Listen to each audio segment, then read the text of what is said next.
আজকের ভিডিওতে আমি আপনাদেরকে শ্বাসকষ্ট বা হাঁপানি রোগের একটি আয়ুর্বেদিক চিকিৎসা দেব। যদি আপনি ইউটিউবে সার্চ করে আমার ভিডিও দেখতে পান তাহলে ভুল করবেন, কারণ আমি কোনো ডাক্তার নই। আমি একজন কবিরাজ বা গুণিন ওঝা বলতে পারেন। বিভিন্ন চিকিৎসার বই থেকে গাছপালা চিনিয়ে চিকিৎসা দিয়ে থাকি। যদি কোনো ডাক্তারের পরামর্শ নিতে হয় বা ডাক্তারের ভিডিও দেখতে হয় তাহলে আমার ভিডিওটি থেকে আপনি কেটে বেরিয়ে যান। আমার চ্যানেলের সমস্ত ভিডিও তন্ত্র মন্ত্র গাছগাছালি ইত্যাদি দিয়ে হয়। আজকের ভিডিওতেও একটি নতুন আয়ুর্বেদিক চিকিৎসা নিয়ে এসেছি, যেটা হলো হাঁপানি বা শ্বাসকষ্ট, যেটি তৈরি করতে গেলে আপনার বাড়িতেই সকল সামগ্রী আপনি পেয়ে যাবেন, অথবা বাজার থেকে আপনি কিনে নিয়ে এসে নিজের থেকে তৈরি করতে পারবেন। তো কি এবং সামগ্রী এবং কিভাবে তা তৈরি করতে হবে সেটি জানতে হলে ভিডিওটি মনোযোগ সহকারে শেষ পর্যন্ত দেখুন। আর এমনই সব ভিডিও পেতে আমাদের চ্যানেলটি সাবস্ক্রাইব করুন এবং পাশে থাকা বেল আইকনে ক্লিক করুন।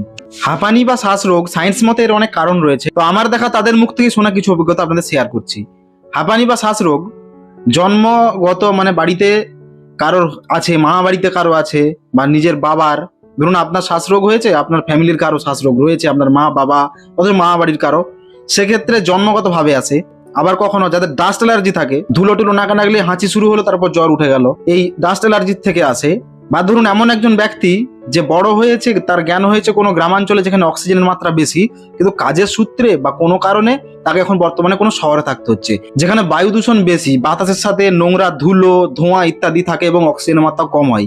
সেক্ষেত্রে গ্রাম থেকে শহরে যাওয়ার ফলেও এই শ্বাসরোগ বা হাঁপানি রোগের সৃষ্টি হয়। আপনাকে পুরানো গুড়, 6 মাসের বেশি পুরানো হলে ভালো হয়, সেই গুড় জমে গেছে, শক্ত শক্ত বালি বালি হয়ে গেছে, এরকম পুরানো গুড় আপনাকে 100 গ্রাম মতো জোগাড় করতে হবে। আর খাঁটি সর্ষের তেলও 100 গ্রাম আনতে হবে।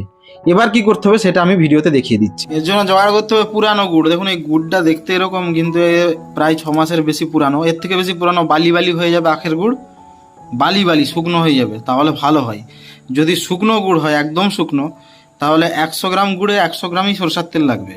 আর যদি একটু রসালো বা একটু ঝোল জাতীয় হয় তাহলে 100 গ্রাম গুড়ে 75 ml সরষের তেল লাগবে। মোটামুটি শুকনো হলে সম পরিমাণ দেবেন। এবার দুটোকে মিশিয়ে গাঢ় গাঢ় করতে হবে।